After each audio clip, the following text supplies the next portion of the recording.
There is a contrast, several contrasts, between my book and Dave Ramsey's book. And the story I want to share with you today illustrates one of those differences. In fact, I would even say the primary difference. So, let's get to it.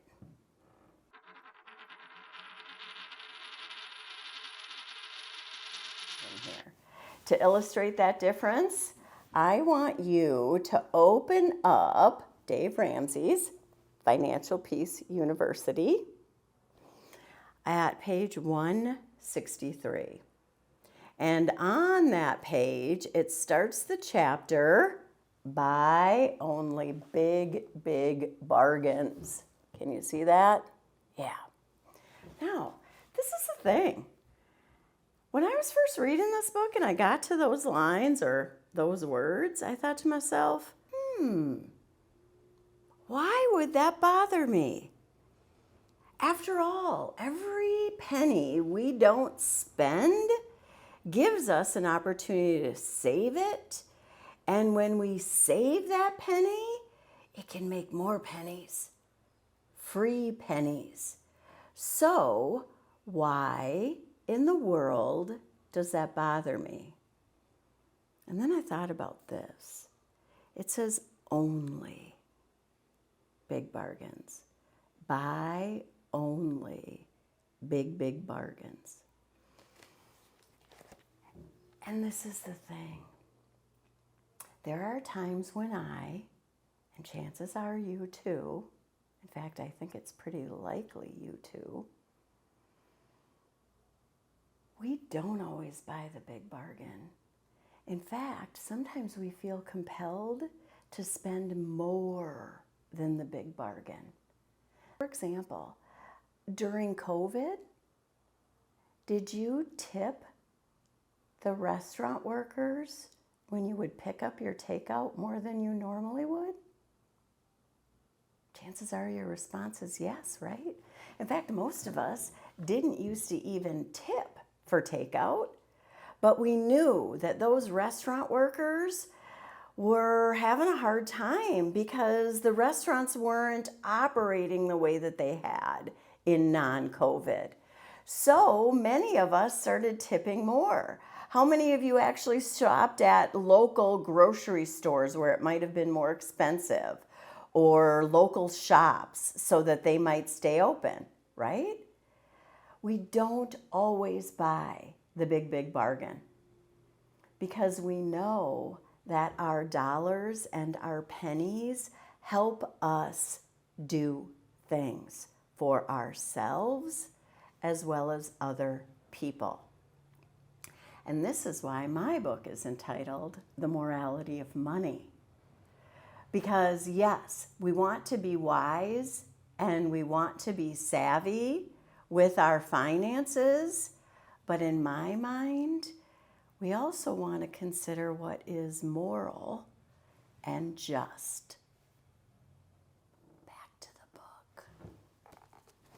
So, in talking about these big bargains, which again, I think are good, Dave Ramsey gets to 6 points where he talks about how, well, actually I think there's 7, but I want to talk to you about number 1 and 6.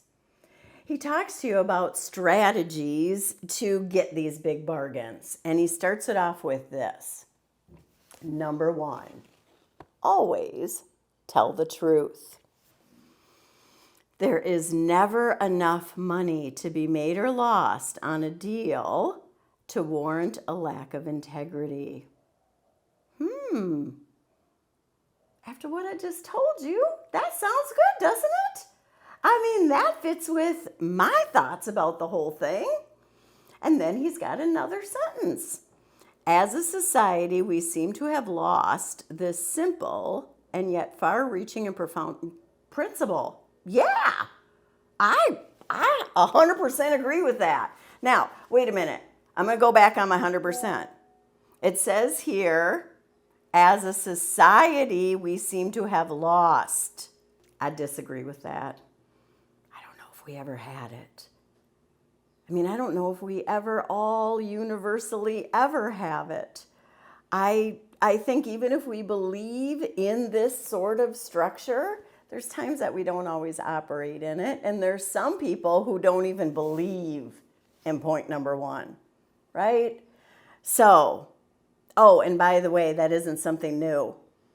You look back to any period of time, there were always people taking advantage of other people. But for the most part, how many agree?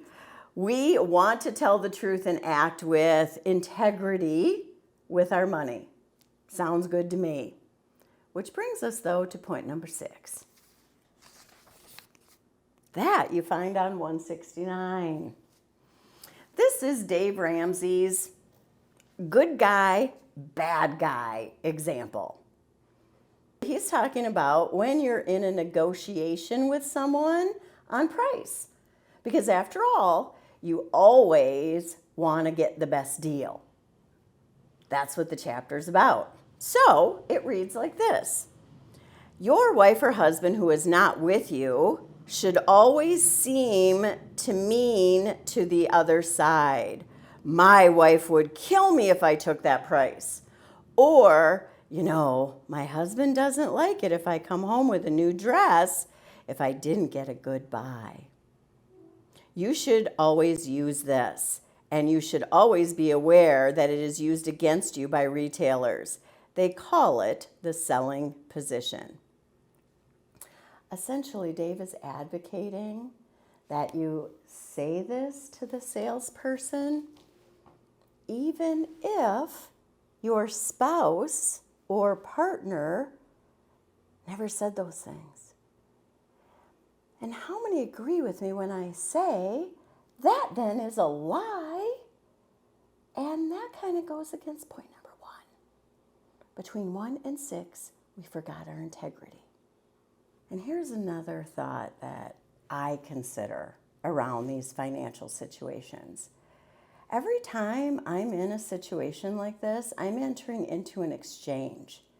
And if I enter into it without all the information up front, without essentially making sure that the seller or the buyer is well aware of everything, I'm not doing this with integrity, and I'm essentially taking more than I deserve. And we can look at this when we're selling a house, when we're buying a stock. It happened in crypto. All those influencers telling people to buy it up, and then the people with the big money decked out when the price was high, and a bunch of other people who didn't have as much money lost a lot of money. It happens all the time. And the reality is we can either operate in an environment where we're doing this with integrity, as Dave Ramsey suggested, or not. And here's another thought for you. Part of the reason Dave Ramsey is so successful is he marketed this book in churches, pastors around the nation, in an effort to help their parishioners get on track with their finances, advocated Financial Peace University. And I have some concerns about that. Pastors are wonderful people, and churches are wonderful places. They are great places for people to come in and get healed and to find help and to find solace and to gain acceptance, let's hope. But pastors aren't trained in financial matters. They're not in a place to decide if this strategy is the best for their parishioners or something else.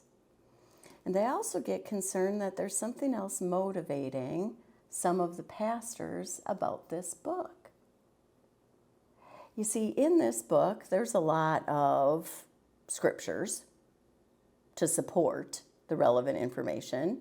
And by the way, I've got a little of that in my book too. But what really concerns me about why many churches might have selected this book is because Dave Ramsey states that you should do a 10% tithe. And for those listening to this who are not familiar with what a tithe is, it is giving 10% of your income to the church.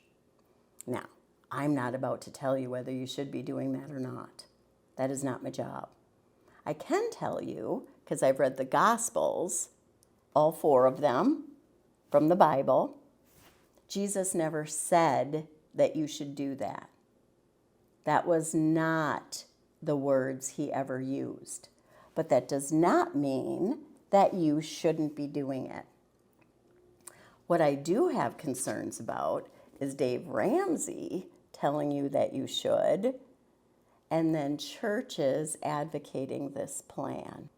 Absolutely every day, you are going to be making financial decisions and deciding if you're going to use your precious pennies to pay your debt early or to save it instead, or if you should give it to the church, or if you should give it to another cause, or maybe if your family needs it more right now. You're also going to have to decide things like, should you buy Dave Ramsey's book? Or maybe if this book that Renee has for sale sounds interesting. Or instead of even buying the book, maybe you subscribe to this channel. And every time we make these decisions, we're impacting our financial future and the financial future of someone else.